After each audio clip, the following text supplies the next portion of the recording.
অসমবাসীক আমি এটা বিশেষ খবৰ দিব খুজিছোঁ নিৰ্বাচনৰ আৰু এই খবৰটো হৈছে প্ৰকৃত খবৰটো পাঞ্জাবৰ পৰা আহিছে কিন্তু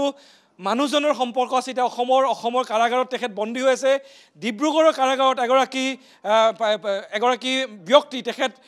বন্দী হৈ থকা অৱস্থাত তেখেতে এবাৰ নিৰ্বাচন খেলিছে আৰু সেই নিৰ্বাচন খেলা অৱস্থাত তেখেতে অগ্ৰগতি লাভ কৰিছে আৰু সবিশেষ খবৰ জনাব মোৰ সতীৰ্থ অমৰেন্দ্ৰ হয় নিয়াৰ গোচৰত বন্দী হৈ আছে ডিব্ৰুগড় কাৰাগাৰত অমৃতপাল সিং ৱাৰিছ দে পাঞ্জাবৰ নেতা পাঞ্জাবৰ নেতা শীৰ্ষ নেতা অমৃতপাল সিং তেওঁ